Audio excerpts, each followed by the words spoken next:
Isto é uma arma para ultrapassar o Metal Gear. Uma arma que se ativa basicamente pelo som.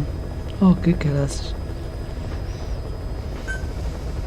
A primeira infecção. We've inoculated the staff with Wolbachia to keep them from becoming symptomatic. That should also contain the infection. Ei, vai transformá-los em gajas também. How did this happen in the first place? Boa pergunta. It has to have been a Cypher spy within our ranks. If this is so, then why the Kakongo strain? If their intent was to wipe you out. Skullface said the remaining English parasite was close to the boss. If this latest strain was his doing, he wouldn't have tipped his hand. It is possible someone brought eggs onto the base without knowing. Stuck to their shoes, clothing. Well, that makes the most sense to me. And where did the eggs come from? You mentioned that your boss visited Nzoya Badiopulu. Sure, but his gear's disinfected immediately upon return. Then he was not the carrier. And not just the boss. All staff dispatched to high-risk regions were quarantined on the flight back. When the symptoms first appeared, we checked and disinfected all equipment used up to that point. Any and all prisoners, soldiers, materials, and animals extracted during missions were also quarantined. So, that just leaves. I have seen children around here. Where are they from? As crianças são um autêntico fosso de doenças. Quem já tratou ou cuidou de crianças sabe disso, que parecem autênticas esponjas de doenças e depois para transmiti-las é espetacular. Não é por acaso que as mães e os pais ficam constipados quando as crianças deles também ficam infectados. Quer dizer, não quer dizer que isto aconteça sempre, mas pronto. All over. Some were being held hostage at a mine. Then there were the troublemakers at Bwala Yamasa. Bwala Yamasa? Yeah. Their clothes, their things.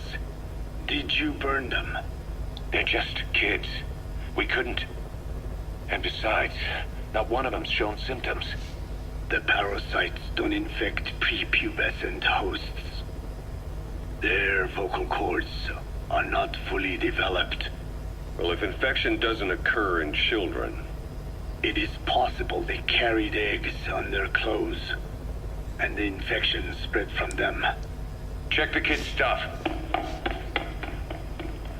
I doubt there is any trace left by now. But if there is, some of those kids must be close to hitting puberty. How could we have missed this? The name Bwala Yamasa got quite a reaction from you. I'm guessing the Kakongo strain was released in that village. Cypher used that region to experiment with vocal cord parasite transmission. The Kakongo strain. The settlements around the refinery upstream of Bwala Yamasa were the proving grounds. They would infect one villager, then record transmission speed. Dangerous work. If they failed to contain the infection, it would slip into the surrounding regions. At which point the world found out about the parasites, making them useless as a weapon. Incredible they'd risk such a thing. The test site was densely populated too. A terrible place for such experiments. No doubt, they thought burning everything would wipe away all traces. The settlements were covered in oil anyway. Who would wonder if one day they caught fire? And so it did. They burned it all. Living and dead. Por isso é que havia várias zonas de fogueiras e corpos queimados em Bwala Yamasa e também a caminho daquela estação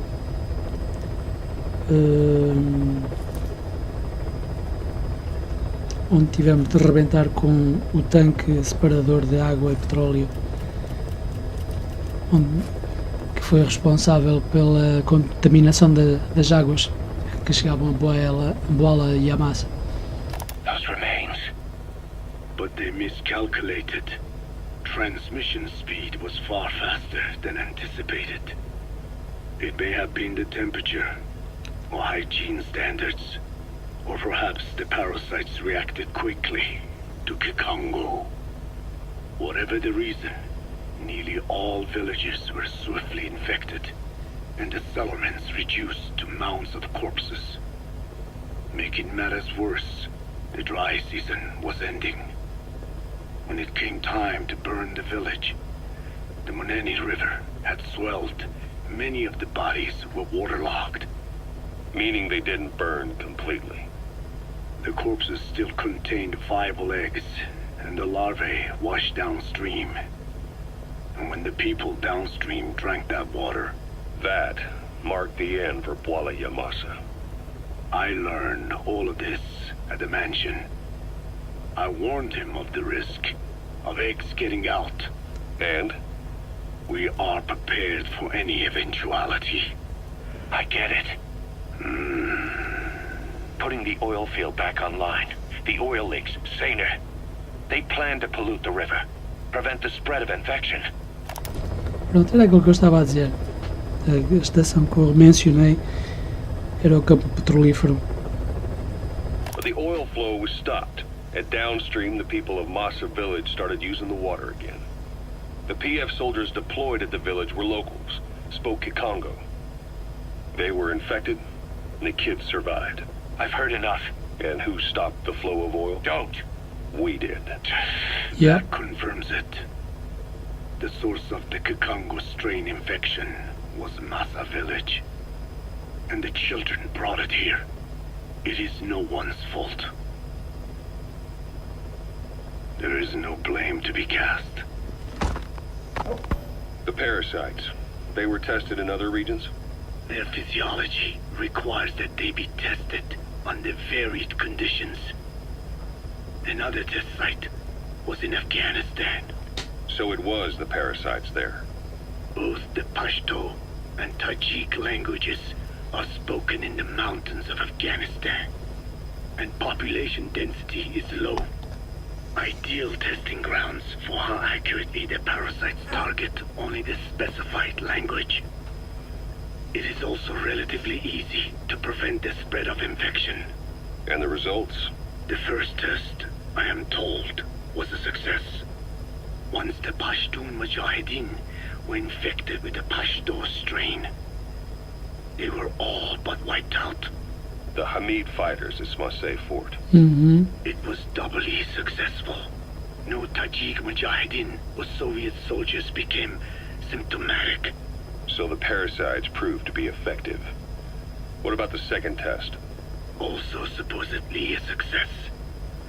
A Pashtun village was the target. However, the original aim was to obtain samples of the infected. In this, they failed. And the village? The Soviets enacted a standard scorched earth operation. That must... Pronto, isto leva-nos à missão Anjo de Asas Cortadas, uma coisa assim, já não me lembro.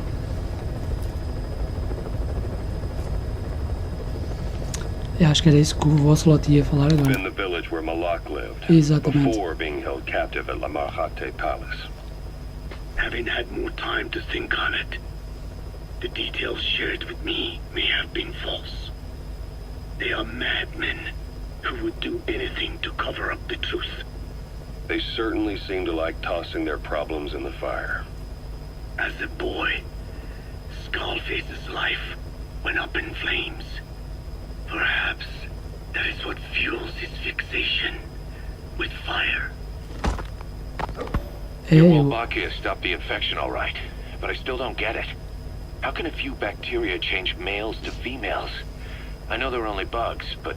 It is not such a rare thing in the natural world. Many insects and nematodes are infected with Wolbachia. Na realidade há animais que mudam de sexo. Há peixes, há rãs, Por isso não seria de admirar que existam também bactérias, ou talvez não propriamente bactérias ou nem vírus, mas animais mesmo muito pequeninos, muito reduzidos. They nest in the cell cytoplasm of the host, even in the egg cells, with the result that the offspring are born infected. Mother-to-child transmission. However, Wolbachia cannot nest in sperm because they do not have cytoplasm. So even a successful infection of a male ends after a single generation. This means the Wolbachia must resort to maximizing the population of infected females. Sounds like an ethnic cleansing campaign on a tiny scale. Gender change from male to female is their survival tactic. So more females means more Wolbachia carriers, so it can keep thriving in the following generations. Pois, mas isto é muito lindo na teoria, mas não é possível um vírus transformar um ser que seja macho num ser fêmea, por exemplo, no caso dos homens e da espécie humana, porque os cromossomas já são distintos, neste caso os cromossomas sexuais, enquanto que a mulher tem 2 cromossomas, um é a cópia do outro. No que respeita aos cromossomas sexuais, o homem tem um cromossoma X, um Y, enquanto que a mulher tem 2X. Mesmo que este parasita, na vida real, digamos, fosse atacar os cromossomas, o cromossoma que distingue o homem da mulher, que é neste caso o Y, no homem, só com X o gajo era estéril, mas também não virava gaja. Basicamente foi aquilo que ele disse um pouco antes, digamos, funcionando, não é? But the parasites in a human host are supposed to be a mating pair. If there's no male, there'll be no offspring at all. It's killing itself. Slow down. This tactic is intended for environments where a single male can copulate with multiple females. Originally, the Wolbachia did not infect the vocal cord parasites. I created a mutated strain, modifying the Wolbachia so that it could infect monogamous pairs. The Wolbachia's greatest multiplying tactic, the male-to-female change, worked against itself in the monogamous parasites. Just as you said. Then I performed repeated selection of Wolbachia strains until I achieved 100% certainty of male-to-female conversion.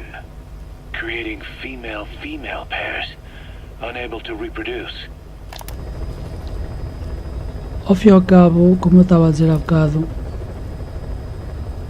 digamos, esta espécie de parasita atacaria o cromossoma Y, mas para um ser mulher, precisa ter 2 cromossomas X, por isso, ficando só um X, no caso do homem, não seria suficiente para converter. And you say the Wolbachia affects the host of the host, that is, us, cutting off our means to reproduce? It is almost certain. Of course, we will not turn female. After all, mammals possess no natural gender-changing function. But some Wolbachia strains can cause cytoplasmic incompatibility in the host. Is that some cell deformity? Put simply, it means the altered sperm of infected males kill the female's egg on contact. And that's happened to us? Yes. And yet, what occurs in humans is not just simple CI. To date, there are no cases of Wolbachia affecting humans. The fact that this strain causes this effect Is it the vocal cord parasite's affinity with humans? I do not know enough to say for sure. So the parasite warps the host. Reminds me of what Skullface said. It is the way of all organisms to create their own optimal environment. Just look at you and this base. Organisms that cannot do this are doomed to extinction. The difference with parasites is that their environment is another organism.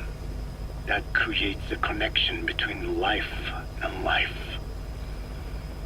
Parasitism, symbiosis, or death. In this way, the host too is challenged to adapt.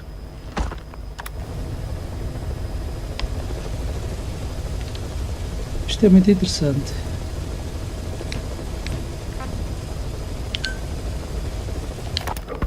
About this OKB-0 Emmerich was talking about. Its location and features match the citadel in the mountains northeast of the Soviet base camp. Built during the time of Alexander the Great, it was left in ruins following one of Genghis Khan's campaigns. Its occupants changed time and again due to war, and it was expanded on more than one occasion. Ultimately, it fell into the hands of the Soviet philosophers. The Soviet army was using it as the headquarters of its Afghan invasion force. But it would seem that Skullface's connections with the philosophers gave him license to develop Sahelanthropus there. And that's what Emmerich was doing at the place, before he got the axe. But OKB is a designation the Soviets use for weapon design bureaus. There's no way they'd have one of those in Afghanistan. And, in principle, the numbers that follow OKB are always integers above 1. There is no 0. Perhaps this was a secret facility of the Soviet and Chinese philosophers dating back prior to World War II. Though it's more likely Skullface just picked a fake name that more or less fit the Soviets' pattern. He doesn't go there often, but he sure as hell won't miss this. They use the heliport on top of the tower for his visits. Start by heading for the heliport. Then wait for your chance to make contact with Skullface. It seems Sahelanthropus's armor is made from depleted uranium. That offers some serious protection. The U.S. military is planning on using it for its main battle tanks, too. Maybe that's where Emmerich got the technology. Uranium? They're using nuclear fuel for armor now? No. What they use for nuclear fuel is uranium-235, which is extracted from natural uranium. Depleted uranium is a byproduct of that process. Sort of like the leftovers, I guess. The garbage. Uranium-235 makes up 0.72% of natural uranium, whereas depleted uranium contains only 0.2%. What are the benefits of using it for armor? It's a pretty short list. Uranium's a heavy metal, like lead, meaning it can hold a greater amount of kinetic energy. But it also boasts a hardness closer to tungsten. That makes it an ideal material to use for, say, armor-piercing ammunition penetrators. But it's not the best choice for armor. Its volume is less than that of ceramics, but for an equal weight, you could end up with less protection. So why use it then? According to Emmerich, it came down to him being unable to source ceramics technology from a manufacturer.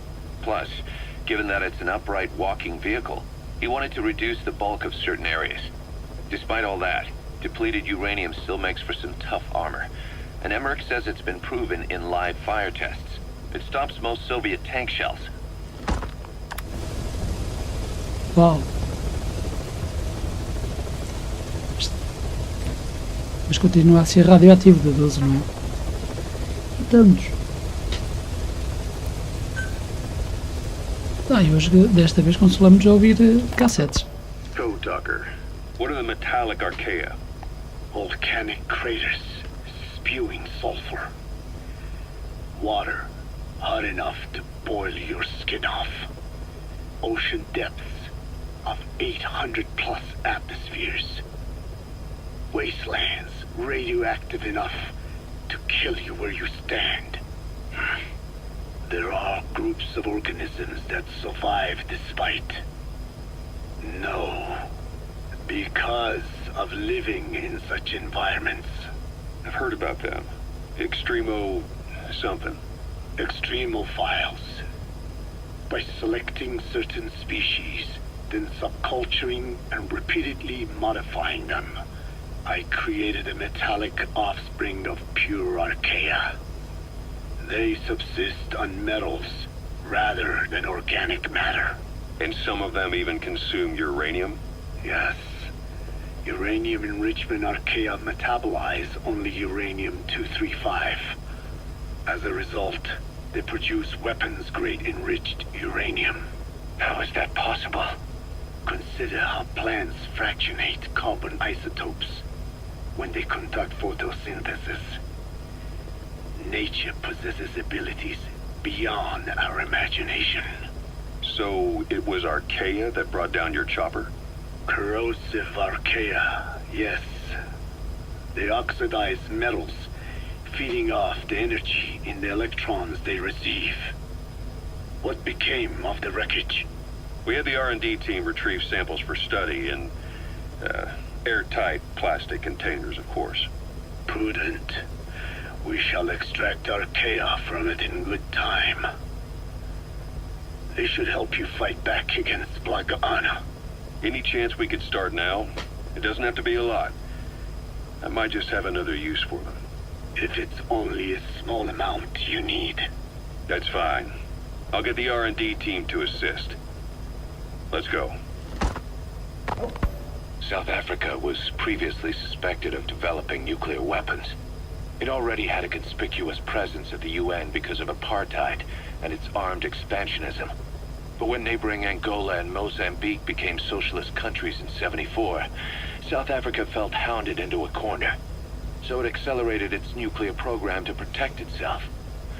3 years later, the Soviets discovered a test facility, and 2 years after that, an American satellite observed a flash in the southern Indian Ocean. It said this was South Africa conducting a nuclear test with the help of a certain ally. Skullface used the situation in South Africa to get this ally to lend a hand. They both wanted nukes, so it was a mutually beneficial relationship. On the surface, anyway. I figure South Africa started getting serious about nuclear weapons production in '75. In '74, the government was still able to get by with bluffing that it had a nuclear arsenal. But the year after, word spread that an independent armed group in the Caribbean was crushed by Cypher for possessing a WMD. That's right, boss. What happened to you and your men was the reason South Africa decided to push ahead with nuclear development. A force independent of any country getting its hands on a nuke. That was a threat to the existence of countries everywhere. It wasn't just South Africa. Your presence pushed a lot of countries to get nukes. The world was scared of you. You were a threat to more than just the Cold War. If nations are gears in a machine, you had the power to smash them loose and watch the whole world grind to a halt. Cool.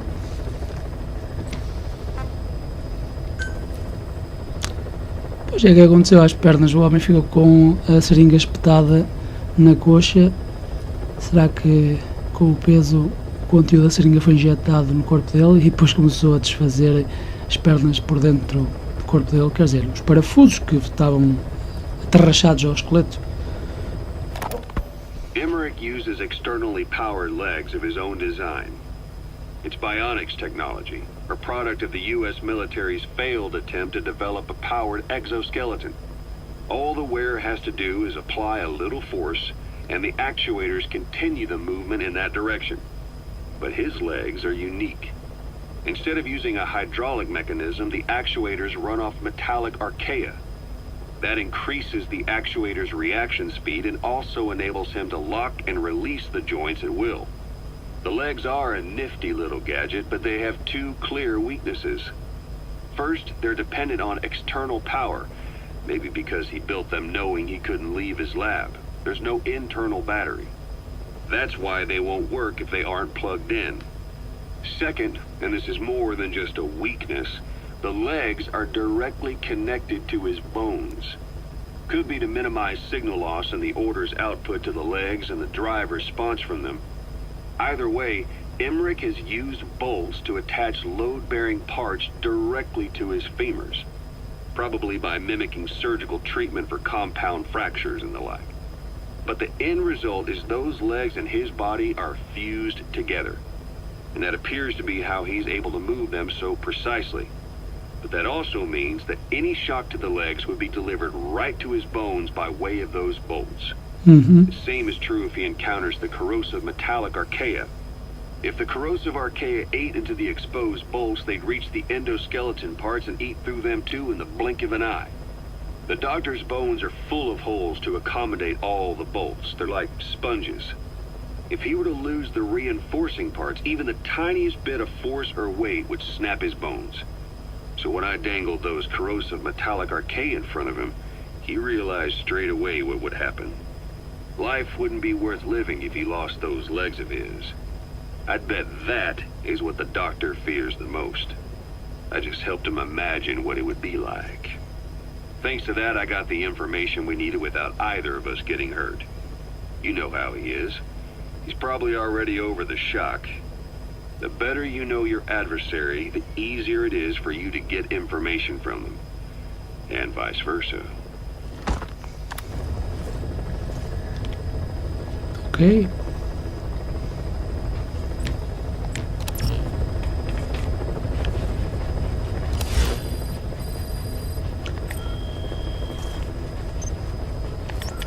Vejamos como está o Please estado de select a missões. mission.